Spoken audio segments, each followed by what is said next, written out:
अस्सलाम वालेकुम and welcome to 7 star mall and residence. मैं हूं head of sales and marketing. आज मैं आपको प्रोजेक्ट की लोकेशन के बारे में बताना चाहता हूं। जैसे कि आपको पता है कि रियल एस्टेट के 3 यूनिवर्सल प्रिंसिपल्स हैं। Principle 1 location, 2 location and 3 location. इसका मतलब है कि जो प्रोजेक्ट की लोकेशन होती है ना, वो उसका मेजर डिटर्मिनिंग फैक्टर होता है उसकी कामयाबी में, और उसके अंदर कितनी वैल्यू है उसमें। तो 7 स्टार मॉल एंड रेजिडेंस की लोकेशन क्या है? एक तो ये जीटी रोड के ऊपर वाक़या इस्लामाबाद में, जो कि इस्लामाबाद का एक बहुत ही बसलिंग और सक्सेसफुल नेबरहुड है कमर्शियल। फिर ये बहुत अफ्लुएंट एरिया है, डीएचए, बैरिया, यहाँ आगे इसके आगे पीछे ये लोग बसते हैं जिनकी इनकम लेवल्स बहुत अच्छे हैं।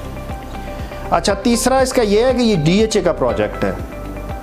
This project actually belongs to DHA, मतलब उनका प्लॉट है और इसकी जो ट्रांसफ़र्स होंगी वो डीएचए की होंगी।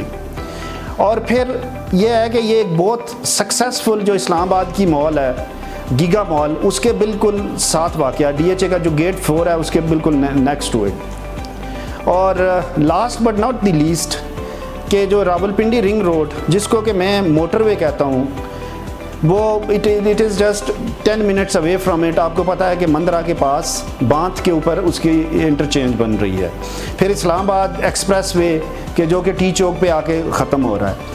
तो और एक आखिरी बात मैं आपको बताऊंगा जो बहुत कम लोगों को पता है इसकी लोकेशन के बारे में, कि ये जो टी चौक से लेके, बल्कि बांध से लेके टी चौक, समा एंड ऑनवर्ड्स तक, ये इसको बहुत खुला किया जा रहा है। अगर आजकल भी आप देखें तो जो डीएचए की अवे साइड है, उस साइड के ऊपर उसके जो उसकी इलेक्ट्रिसिटी है की है, उसको अंडरग्राउंड किया जा रहा है और उसके वहाँ पे बाउंड्री वॉल लगाई जा रही है। तो इसको बहुत ये नेक्स्ट लेवल का अगले 1-1.5 साल में सिर्फ ये जो रोड है ना, ये बन जाएगी, जिसके ऊपर कि हमारा प्रोजेक्ट लोकेटेड है।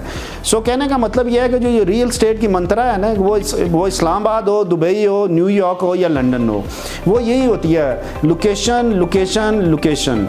और we have like unbeatable location, there is no question.